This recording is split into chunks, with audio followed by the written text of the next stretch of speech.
So I said at the beginning of this year that I was going to be doing a highlight album, sort of a review, not a full review, but a highlight album for every month of the year. And now I'm getting to that. 3 months in. Don't judge me.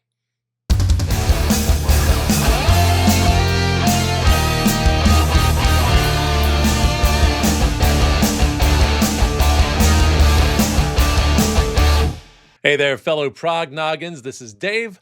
Welcome to Bleeding Edge. Thank you for joining me.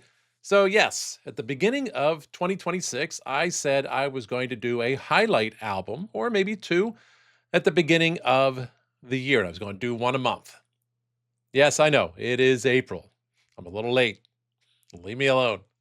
Finally getting to it, but I figure what I'll do is I'll make up for lost time, and I'm going to do a quarter highlight. So that means 3 albums for the 3 months that have opened up 2026. So you get 3 for the price of 1, and I'll try not to take forever to get around to doing this all over again. I'll try to get on a monthly course after this, and I'll try not to take all day doing this here. But like I said, it's been a busy year so far in 2026. We've had some really big releases from Neil Morse Band and Soen and Hallis. And Peter Gabriel will get around to fully releasing an album by somewhere around the end of the year. He's going to do it a single at a time. So I can't really review an album yet. We'll get to it eventually. And then some really solid, really cool albums from lesser known bands like Major Parkinson and Our Oceans and Silent Script. So it's been tough to pick what I thought were the best albums of each month of this year. I am going to admit in advance, I cheated a little, just because, honestly, for me, one of those albums felt like it was absolutely a January album, and I kept forgetting because I had an advance copy to listen to. I kept forgetting it didn't actually come out till February 6th. So deal with it. I'm calling it 3 albums, 1 for each month of the year. It was a January album for me, and you'll find out what that is in a little bit here. So in no particular order, let's talk about, for me, what have been the 3 best albums so far this year, and 1 for each month, give or take.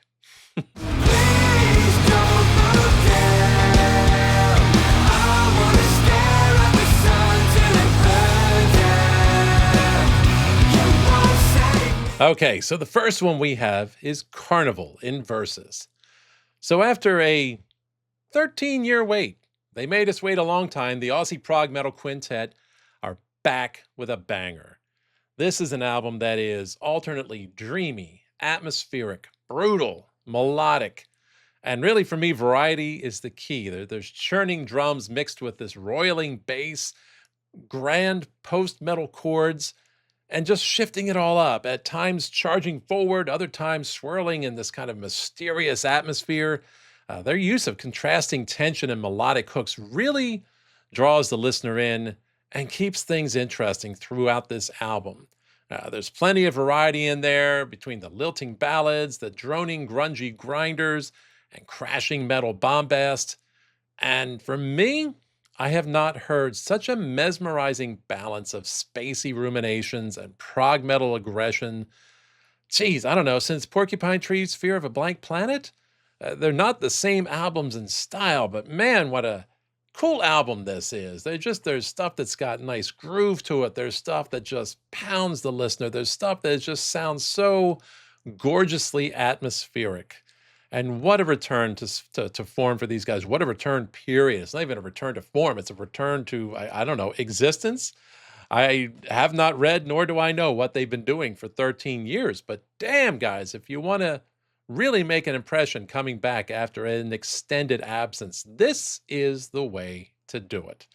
This is definitely, almost certainly, it would be hard-pressed for this not to make my top 20 list for end of the year for albums of the year. Picking just one song out of it is hard. And actually, that's the thing I've had, I think, all 3 of these albums, is picking just one song to say is my favorite is difficult. And so I'm not even going to try and do it just yet, because I want to listen to these more and let things really start to form in my brain. But man, what a great album. I'm quite enjoying it.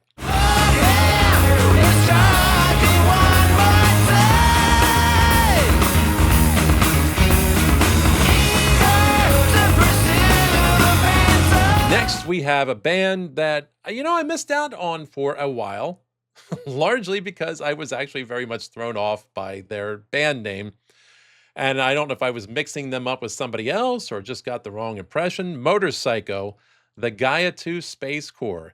Yes, that band name, I don't know. Maybe I was getting mixed up with Motorhead, whatever. But I think I ended up thinking they were something else for quite a while till I caught up. And man, unfortunate for me that I was missing out up to this point, but thank goodness I discovered them. Bouncy, funky, psychedelic, bluesy, rocking.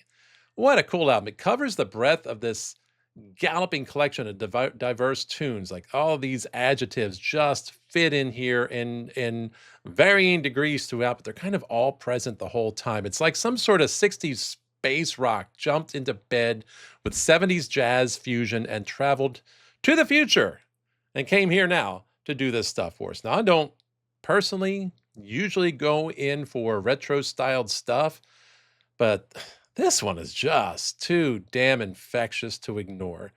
And I say infectious in the best way because as soon as the word comes out of my mouth, I feel like it sounds like you need a shot. But no, it's just the grooves, the rock, the jam. It just pulls the listener in. It's energetic performances mixed with stellar musicianship. Got some fuzzy guitars over galloping bass with this loose, almost improvised sounding drums. I'm sure they're not, but at times they just feel so in the pocket. It's the best way to say it. Honestly, for me, it almost feels like all the best parts of Woodstock, just all kind of mixed together into some sort of prog rock blender. And the guys keep up the energy throughout the album, but don't take that to mean that they don't take some time for mellow parts too. They slow it down on occasion. They get chill here and there. And for me, like, it's as much as I love prog. Remember, prog tends to be a rather serious genre. And all the seriousness of prog at times, in heavy doses, can get heavy. Just like that. It can get to be a lot. So for me, it's really, really cool at times to have something that's a little looser, a little lighter in the mix just to balance things out. Guys that sound less like they're doing a dissertation and more like they're having fun. And that's what Motorcycle brings to the table on this particular occasion, and I suspect often. So, yeah, maybe I'm a little late to the table. Man, it's a cool album. I dig it. They say what doesn't kill you,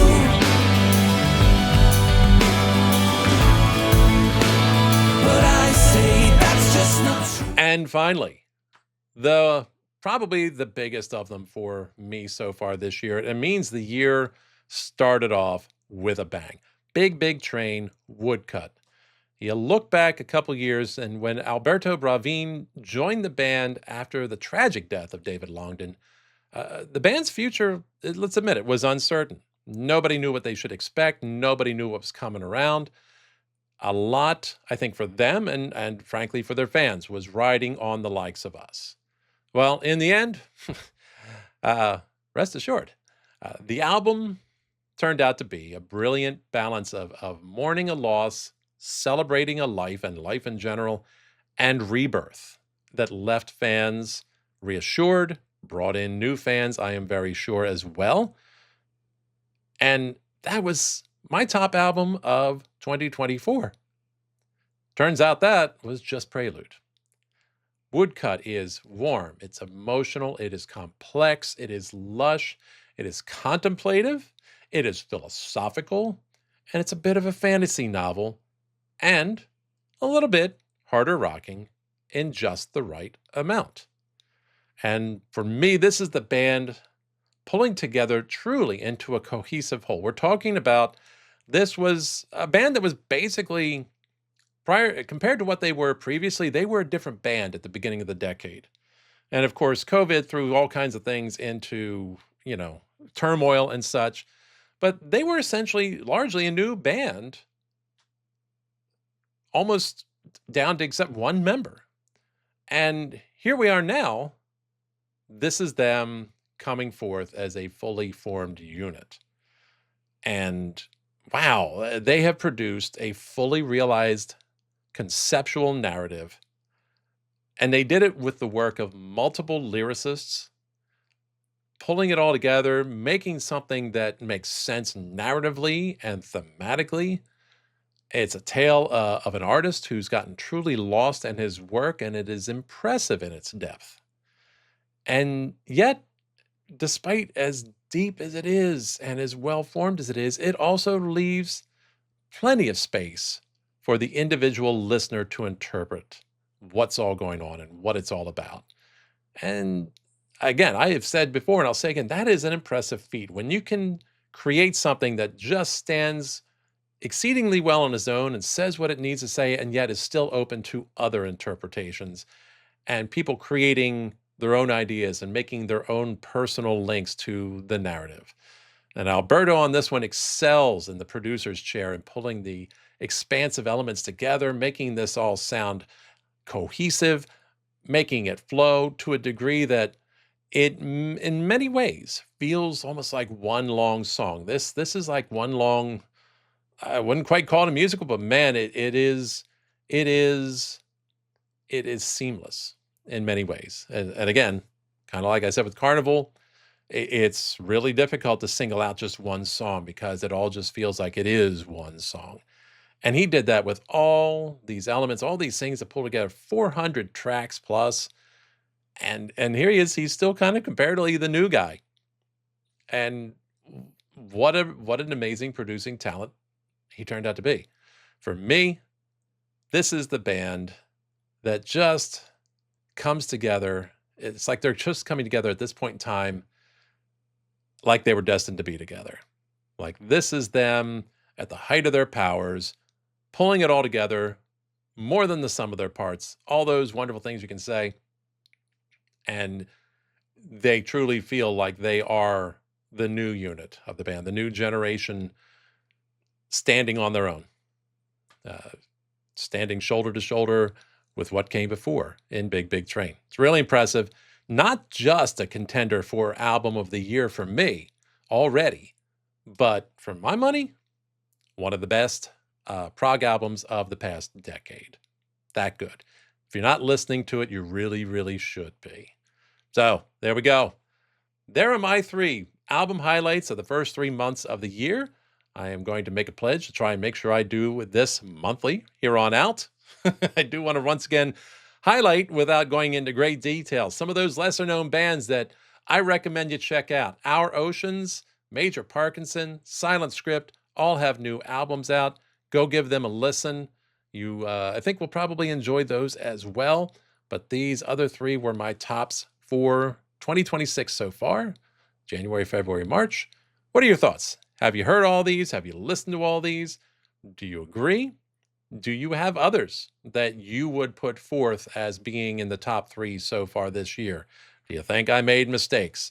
I don't make mistakes, but you might think I did.